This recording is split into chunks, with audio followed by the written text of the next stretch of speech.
UFC 327 Prochazka versus Ulrich happened last night, and we are going to be running through every single fight that happened and breaking each one down with our honest reaction.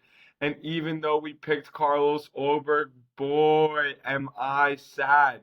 You know, Jiri Prochazka is an absolute fan favorite. It's always sad to see Jiri Prochazka fall to the freaking floor. He had it. And he had it. I can't say that I'm too upset because you guys know we were on Ulrich as one of our largest plays. But, man, you hate to see the fan favorite go down and in that fashion. We'll talk more about that later. But let's break down each fight with my honest reaction. So, let's start with the early prelim opener of Chuck Buffalo, Charles Radtke versus Francisco Prado. Man, Chuck Buffalo looked incredibly impressive. We started off our card 1-0 on our predictions, and this was the first leg of a best bets parlay. Charles Radtke was like minus 170, and he looked every single bit of that minus 170. Could have been like minus 250, minus 300. He absolutely dominated Francisco Prado.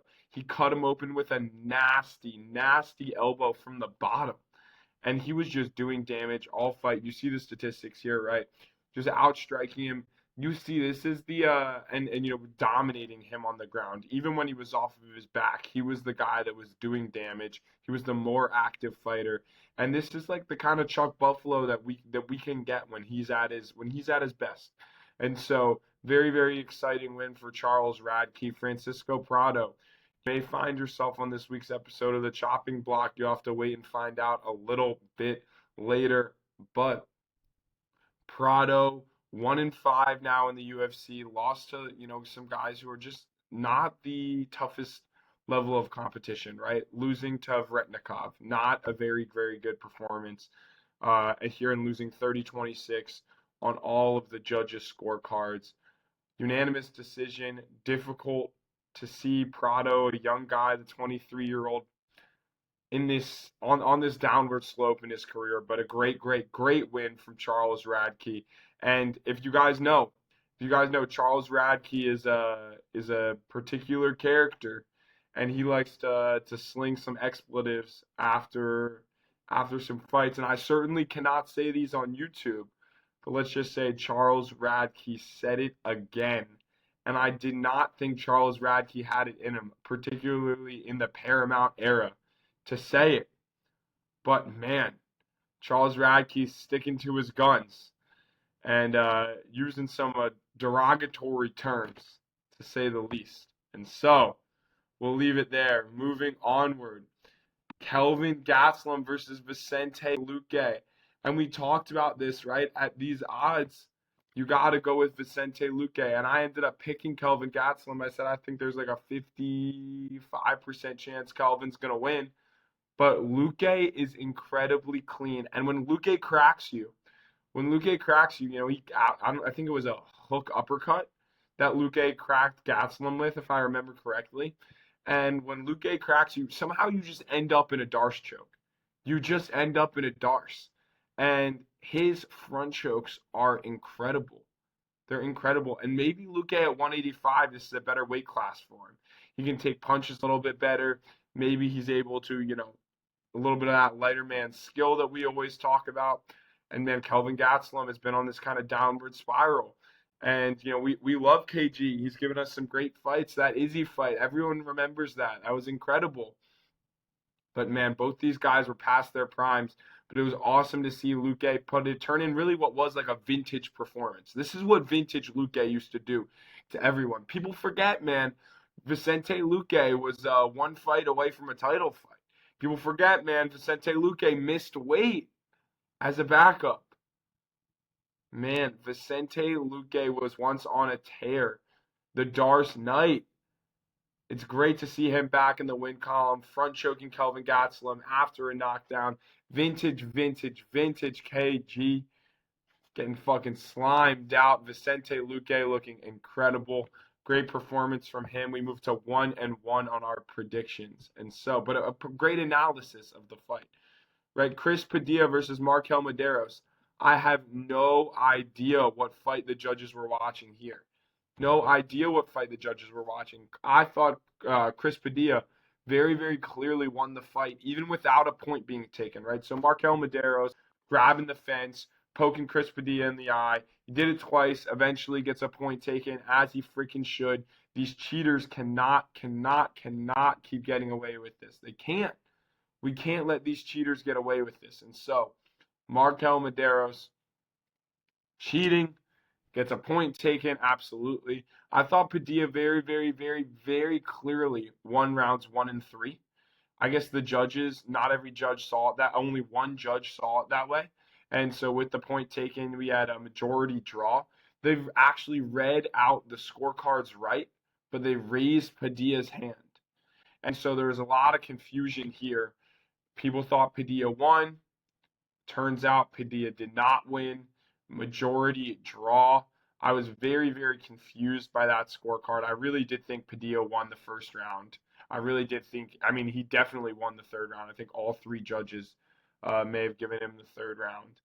But, man, I really thought Padilla deserved a 29-27 decision right there. But we move onward, right? Judges, interesting.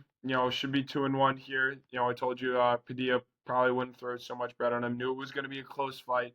But draw nonetheless. Push if you bet on the fight. And, we can live with it. We can live with it. And so, the prelim opener, not the early prelim, the prelim opener of Tatiana Suarez versus Luque Godinez. And man, Tatiana Suarez looked incredible. Again, this is vintage Tatiana Suarez. When Tatiana Suarez was on her rise, everyone, and I mean everyone, knew that she was going to be an absolute monster on the ground. People were calling Tatiana Suarez the female Khabib. And that, obviously, that's high praise. If you're getting your grappling compared to Khabib, clearly that is some very, very, very high praise. And so she was able to take Loopy down. I think Loopy Godinez, it doesn't show any reversal attempts, but I think Loopy Godinez was too worried about trying to reverse position, trying to work on the ground herself, when it would have behooved her to just try and get up and mix with Tatiana Suarez in the striking. Because Tatiana Suarez's striking, as we saw, and as we've seen when she fights strikers, it leaves a lot to be desired. That is for sure. Now that's for freaking sure. Tatiana Suarez, entertaining, great grappler, right? But on the feet, you can absolutely beat Tatiana Suarez. And so great to see Tatiana Suarez get herself back in the win column, really, really stick to the game plan. Absolutely dominated in the grappling. Wouldn't expect anything less from Tatiana. You guys knew I was leaning Tatiana in this fight. Luque Godinez, she had decent takedown defense before this. And Tatiana Suarez, her most recent fights, Amanda Lemos, Zhang Weili, left a lot to be desired. But great performance from Tatiana, getting herself back on track. Happy to see Tatiana Suarez in the one column. Great performance. Moving us on our predictions to 2-1-1.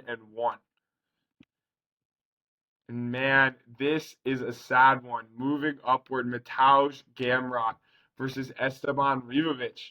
And I'm very, very, very sad to see Mateusz Gamrot get another win.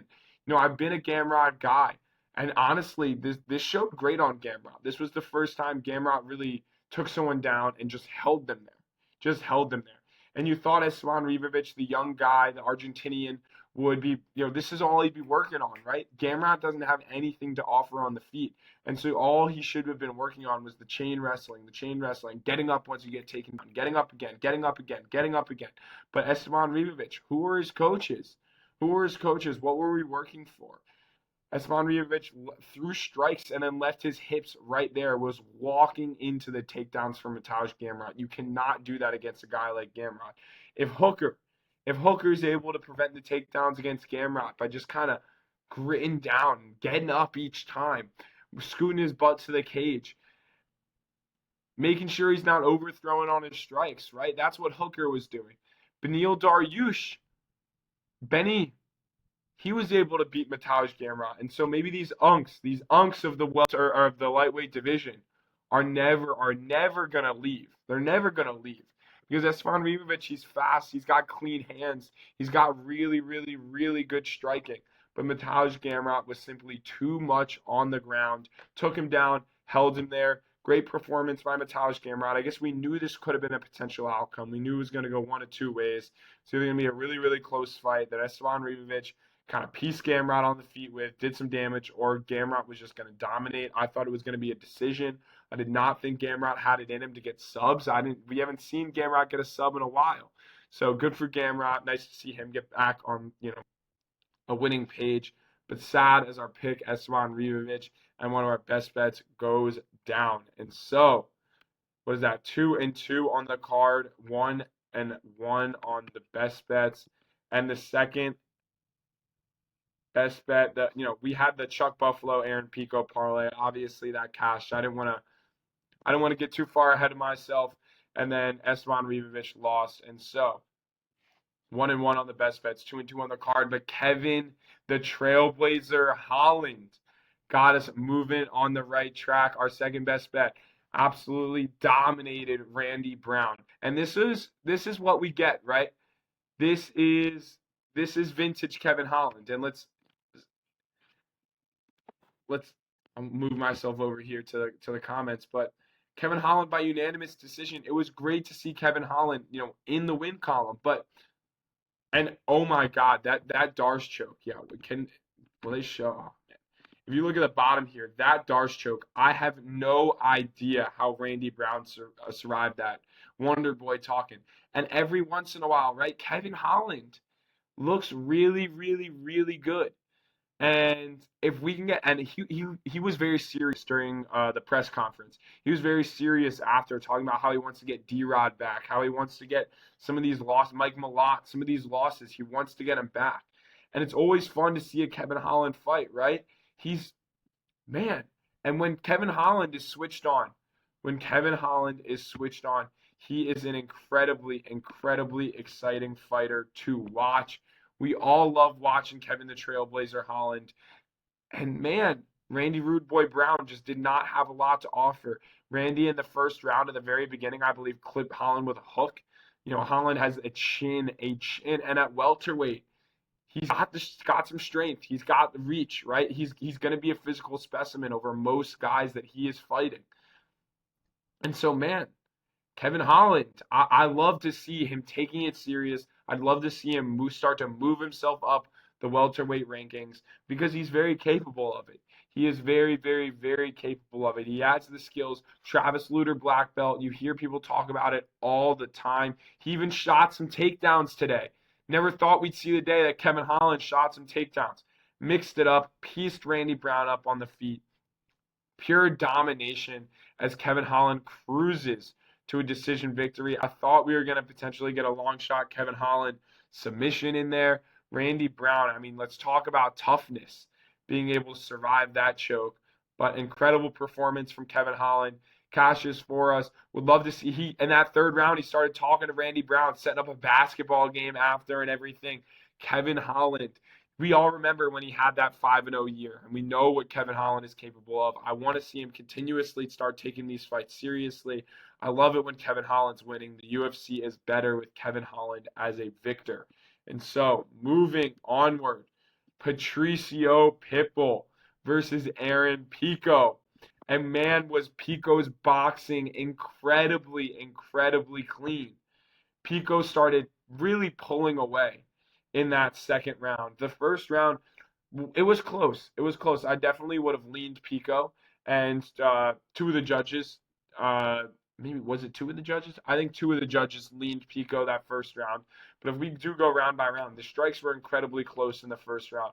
Pitbull landed some good counter shots, landed some good leg kicks on Aaron Pico. Pico is really boxing heavy, had a few takedowns. Shot for a few takedowns, actually ended up getting one, but mixing it up very, very, very well. And you could kind of tell when Pico exploded, he had more pop, his shots were better, but you didn't know, was Pitbull kind of going to grit this out? IQ, very, very high level fighter. Obviously Patricio Pitbull, but he's come off of so many wars, the Bellator wars, the Michael Chandler fights, right? All these fights, he has a lot of miles on his body. And Aaron Pico is 29. Patricio Pitbull, the 38-year-old, looked every bit of 38 in those second and third rounds. Aaron Pico was able to pull away. The comments, look at what the comments are saying, right? Yo, he did fight a very smart fight. I will say that as well. I want to comment on that because Pico talked about that when he came out at the press conference. He talked about how he wanted to be very, very deliberate, fighting an incredibly smart fight. But I thought he really could have put him away in the second and third if he started pouring on more to the body. But I think this is kind of the fight that Pico needed, right? Absolutely, absolutely dominant, right? Patient Aaron Pico is a dangerous man. Patient Pico might be top 5. And that's the kind of level that we saw from Pico. If he's able to be a little bit more patient, kind of show off the boxing skills, has great wrestling, really does mix everything in very, very well, right? If you look at the full fight, 13 takedown attempts. He landed 6 of them. A very, very, very talented wrestler, right? Man, I forget where he wrestled in college, but he was a very, very high level wrestler. I don't know if he even wrestled in college, but he was an Olympic trials guy. Olympic trials guy. So a great, great, great wrestling pedigree. The boxing is incredibly clean. You can tell he's very, very explosive. You can tell he has a lot of pop.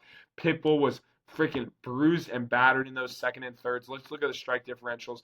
I mean, you can just see here. Significant strikes 49-19, taking him down while doing it.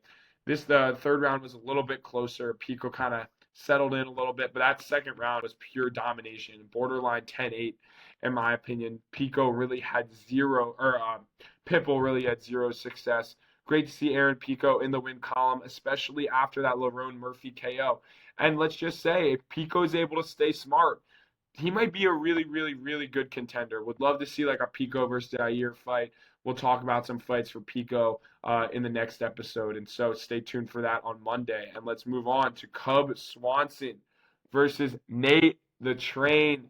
And Cubby, my guy, Cub Swanson, opening up the main card with a bang in his retirement fight and moving us to a very, very respectable. I'll go through what our record was at the end. But another best bet there for Cub Swanson. Man, who did we just talk about? Yeah, and Pico, that was the second leg of the parlay, right? We remember the Chuck Buffalo, Aaron Pico parlay, so cash for us and got the prediction correct. And now Cub Swanson versus Nate Landwher got the prediction correct and cashed the best bet. If you're tuned into the fights earlier, Cub Swanson was a slight underdog at about what was he? It was about plus 100, but Nate Landwher, our Cub Swanson ended up closing. I believe it was like a minus 125 favorite over Nate the Train in the UFC. We've seen Nate the Train get put away by Doo Ho Choi. We've seen Nate the Train in absolute wars with David Onama and Cub Swanson. Even though this was his retirement fight, he has been in incredible form as of recent. A split decision with Andre Fili is an incredible, incredible fight. Andre Fili just had that crazy close fight with Jose Miguel Delgado. And Andre Fili still looks like a very, very talented fighter, right? Cub Swanson knocking out Billy Q.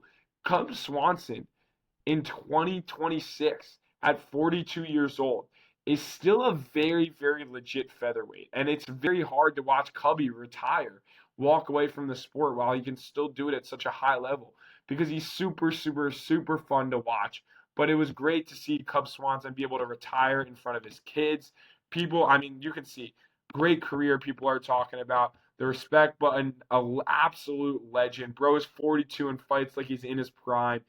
It was amazing to see Cub Swanson come in here at 42 years old in front of his children. Is there more? And look at this. He was knocking down Nate Landwher. And look at this KO. Look at this finish. When when the ref, wait, they didn't even show it. Look, Nate Landwehr's trying to wrestle Herb Dean. Let's watch that again. Oh my God. Please restart that. Please. Let's get back to the beginning. It is bad. Look at Cubby's kids. It was great to see. Yep, it's bad when you're trying to wrestle the referee, when the ref is holding you up afterwards. A great, great win from Cub Swanson. We love to see Cub getting back in the win column, 2 in a row to end his career. Hadn't fought in over 400 days. Has still got it crazy pop. First round KO for Cub Swanson. Enjoy your retirement. Thank you for all the fights. 15 years in the UFC. Cub Swanson, an absolute legend. And so, moving upward, Dominick Reyes. The fight of all fights. Dominick Reyes versus Johnny Walker. And man, I'll say it, guys. I'll say it. This one was a snooze fest. But, this is just the snooze fest we were looking for. I told you guys, we are going to sprinkle Dominick Reyes on the money line. But the long shot prop, it was Dominick Reyes by points at plus 850, plus 800 as well. How can you turn down Dom Reyes by points? Why is my freaking black screen going in and out over my face? Stop it. Stop it. Dominick Reyes with an incredible win. It was close. I won't lie. I think Dominick Reyes won the second and third rounds. I think Johnny Walker very clearly won the first. And I was kind of anticipating Johnny Walker getting the split decision here because he was a little bit more active. But if you looked at the breakdown of strikes, Johnny Walker maybe landed, I think, 33 of his strikes to the leg, maybe 6 of his strikes to the body, and 3 head strikes all night. And while Dominick Reyes was not much better at all, Dom Reyes was shooting to the head and to the body, and clearly Dominick Reyes was not that affected by the leg kicks. Despite the commentary being like, oh man, Dominick Reyes is going to have to start checking those leg kicks. You know, Joe Rogan, he loves to glaze the leg kicks. It's ridiculous, right? He's glazing Johnny Walker as he's leg kicking him. Great. But Dominick Reyes is showing no damage from the leg kicks. He's still walking forward. He doesn't seem compromised at all. And so fine performance, but Dominick Reyes probably feels like he got away with one a little bit. And Johnny Walker is going to look back and going to think, man, I wish I was more active. I wish I had done more. Because neither of these guys really, went for the fight. It looked like a sparring match the entire time. You can see what the comments are saying here. What a sparring sesh, fight of the year, and obviously sarcastic. So inspired by MVP Patterson, they had to recreate it. Romero versus Adesanya. Yeah, and I mean, the commentators were hating on the fight like crazy, right? Whoa, easy guys, we don't want this turned into a fight. DC, and DC was so bored during the commentary. He was talking about Shepherd's Pie, one of the fights of all time. Yep, the fight that definitely happened. So Dominick Reyes versus Johnny Walker. You can go round by round. Clearly a Johnny Walker round, in my opinion. And I think Dominick Reyes, landed more head strikes here. And I think Dominick Reyes definitely did more in the third. And so I think Dominick Reyes definitely won the fight. Left a lot to be desired, absolutely. But a win nonetheless for Dominick Reyes, another correct prediction, and our long shot prop absolutely smacks. And so, moving onward, the fight of the year. The fight of the year. Josh the Incredible Hokit versus Curtis Blaydes. All of you guys were hating on the Incredible Hulk, saying, oh my God, his antics suck. His antics, oh my God, this guy, I hope Curtis Blaydes destroys him. And Josh, the Incredible Hokit, risked it all. He put everything on the line. He risked total embarrassment. Imagine if Josh Hokit got slimed out after the stuff that he was saying, after the shtick he was putting on. But no, what does Josh Hokit do? He goes out there and he puts on the fight of the year. All gas, no brakes. Josh Hokit comes out in the first round, slinging big overhands. You can tell immediately Josh Hokit has the hand speed advantage. It was so evident in the first round. Josh Hokit cracks Curtis Blaydes, 7 shots up against the cage. Have no idea how Curtis Blaydes is standing. Eventually gets to wrestle him, right? We can go round by round here. He's able to get 2 takedowns. He's able to kind of slow down Josh Hokit. But Curtis Blaydes' face is busted up, and both these guys are gassed after one. But one thing that was super clear to see, Josh Hokit's strikes were damaging Curtis more. They were doing more damage, and Josh Hokit was the faster fighter. He was much faster. So we head into round 2 after what was the craziest round of heavyweight MMA we may have ever seen, thinking no way this can top it. And somehow, some way, Josh Hokit is able to sprawl early on Curtis Blaydes. Curtis Blaydes shoots again, able to sprawl. Josh Hokit puts the pace on him, puts the hand speed on him, cracking Curtis Blaydes, knocking him back multiple times. And I know the total strikes favor Curtis Blaydes, but trust me, the damage was on the side of Hokit. Hokit was putting the pressure on Blaydes, moving him back against the cage. Every once in a while, Curtis would hit him with a nice counter shot, but the Incredible Hulk absolutely wailing on Curtis Blaydes. And the third round, another round just like it. Josh Hokit really starts to pull away here. Both guys are utterly exhausted. And Hokit is still cracking Curtis Blaydes, swinging those big overhands, moving as quickly as possible. Absolutely incredible. Let's see this. Josh Hokit. Man, look at this. These guys are swinging to end the fight. Swinging. And Josh Hokit with the post-fight presser, not wasting a second on the microphone. Look at Curtis Blaydes' face. My God, Curtis Blaydes was busted up. Oh my, man. Josh Hokit was really able to get the job done. And because of Josh Hokit's performance, we are going to see Josh Hokit versus Derek Lewis on the White House card. Trump asked for this fight. Wow. This one is going to be incredible. Super, super happy to see Josh the Incredible Hulk Hokit versus Derek Lewis added to the White House card. If you guys watch my reaction to the White House card and my remake of the White House card, I actually put this fight on here. I put D. Lou versus Josh Hokit on the card. And so, super, super happy to see Josh the Incredible Hulk Hokit. Everyone was hating on his shtick. I was saying, am I the only guy who likes this? Man.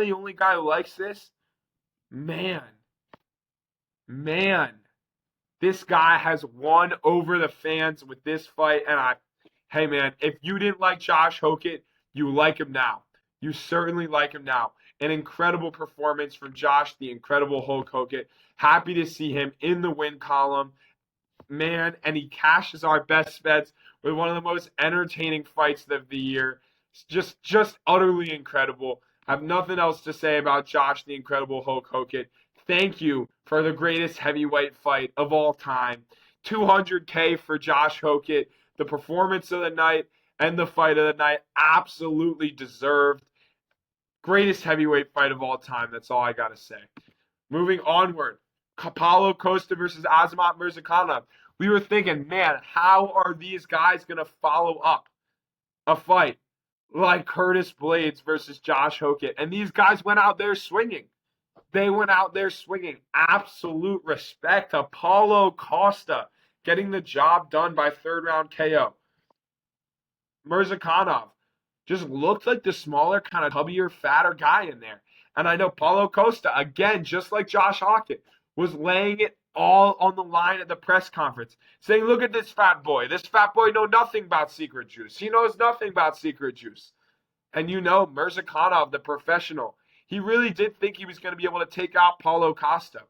But the pressure of Murzakanov, I feel like almost did him a disservice.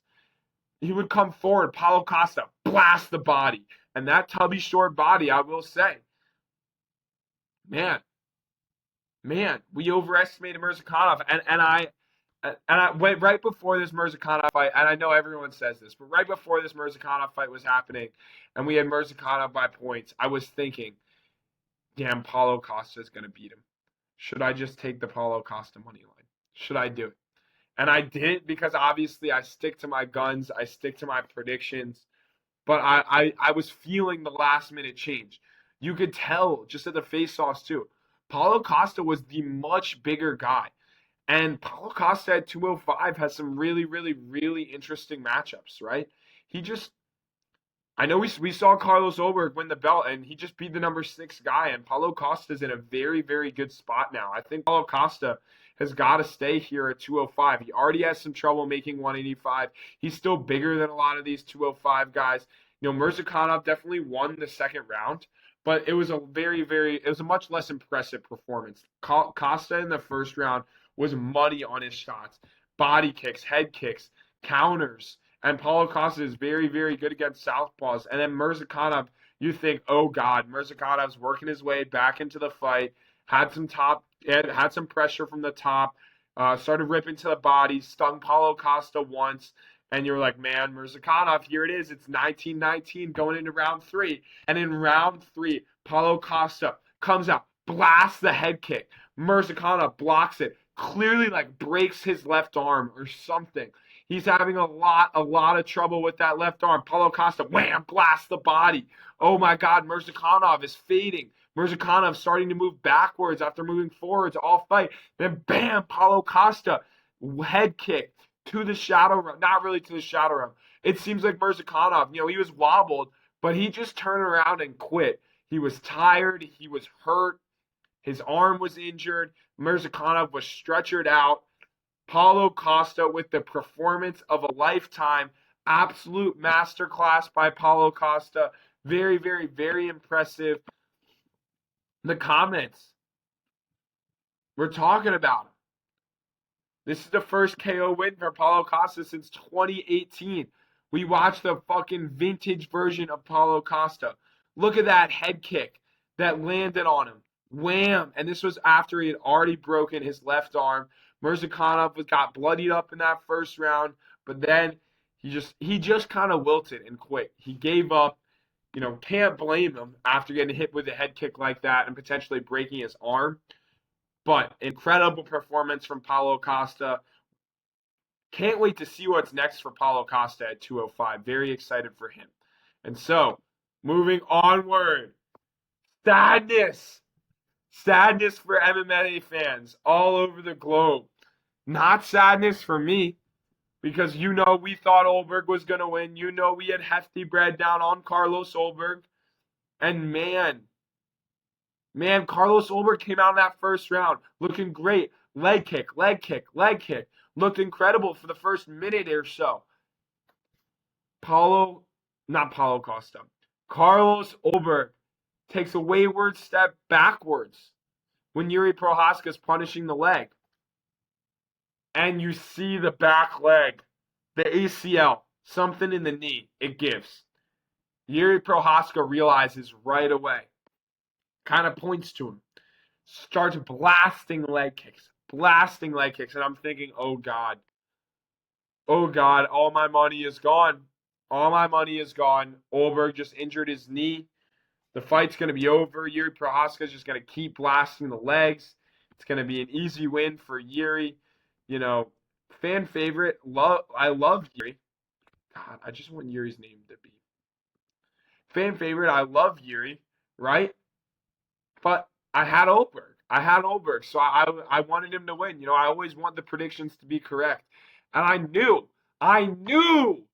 that Jiri Prochazka rushes into range. Carlos Ulberg has some of the best counter striking in the light heavyweight division. His hooks put people out. I talked about it I know it wasn't the same as the Alonzo Menifield fight, but guys like Alonzo Menifield, guys like Jiri Prochazka who run into Carlos Ulberg get clipped. And that left hook, the same left hook that put Jiri Prochazka out against Alex Pereira, the left hook of Carlos Ulberg spins Jiri Prochazka's jaw. Carlos Ulberg, the light heavyweight champion of the world. You can see Carlos Ulberg here. Look at this. Man, crazy KO finish by Carlos Ulberg. Out cold. Ulberg has unreal power. His knee blows out, and he still gets the job done. The Black Jag. Look at him, looking good with the title. And I do agree with these guys. Jiri is the man, right? Everyone loves Jiri Prochazka. But Carlos Ulberg puts on entertaining fights. I know he doesn't promote quite like Jiri Prochazka does. I know no one can put on entertaining fights quite like Jiri, right? But Carlos Ulberg has had many, many entertaining fights, and I'm kind of interested to see what the light heavyweight division looks like. Definitely interested to see what's up with Carlos Ulberg's knee. Is it okay? Is it okay? Carlos Ulberg, is he going to need surgery, and is he going to be out until 2027? That's my guess. That's my guess. And so it'll be a while. Maybe we get an interim light heavyweight title at some point, but we have to see what the contender situation looks like. There's not a clear number one contender. I'm curious maybe what they're going to do with Ankalaev.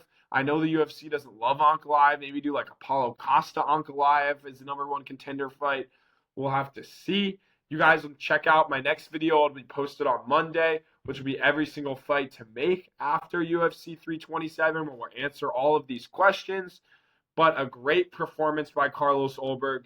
MMA fans around the world are depressed because of Jiri Prochazka's loss, but I would tell them Carlos Ulberg is going to turn you in great title fights, and we are very, very happy to cash on Ulberg and Ulberg by KO. And so, with that being said, let's run through all of our UFC 327 just predictions did. And as we do that, after we do that, we'll run through all of our best bets. And so, Carlos Ulberg 1-0, Azamat Murzakanov moves us to 1-1, Josh Hokit 2-1, Dominick Reyes 3-1, 4-1. I can count 1-1, 2-1, 3-1, 4-1, 5-1 with Pico, 6-1 with Holland, 6-2 Ribovics winning there, Tatiana Suarex 7-2, Padilla. Draw, I did say Gastelum, so 7-3, and then 8-3 on the predictions. But I will tell you guys, the betting advice was if you're betting on this fight, take Luque. If you're betting on this fight, take Luque. Kelvin, so I know I picked Kelvin, but if you guys bet on, I hope you guys listen to the betting advice as well. And so let's go through all of the best bets now. Charles Radtke was the first leg of the parlay with Aaron Pico as the second, so the best bets start 1-0. The second best bet, Esteban Ribovics, moves us to 1-1. Third best bet, Kevin Holland money line, moves us to 2-1. Fourth best bet was Cub Swanson versus Nate Landwher. We got Cub Swanson on the money line, 3-1. We had Dominick Reyes. I told you guys, I obviously bet on every fight. It wasn't a best bet, but I got to take credit for it. I told you guys Dominick Reyes by points at +800 at +850 was the long shot prop of the night. Obviously, I had it. It wasn't on the best bet card, but you guys got to watch the full videos if you want to know what I'm taking for everything. Obviously, Josh Hokit moves us to 4-1. Murzakanov by points moves us to 4-2. And Carlos Ulberg to win moves us to 5-2. Carlos Ulberg by KO moves us to 6-2. And so, that was all of my best bets, all my predictions for UFC 327. What an incredible night of fights. I know MMA fans around the world were so sad to see Jiri Prochazka lose, but a great night of fights nonetheless. Very, very happy with UFC 327. Let me know what you guys think about the card in the comments section. Let me know how all of your bets and all of your picks did. And if you enjoy content just like this, make sure to like and subscribe. I'll see you guys on the next episode. Peace.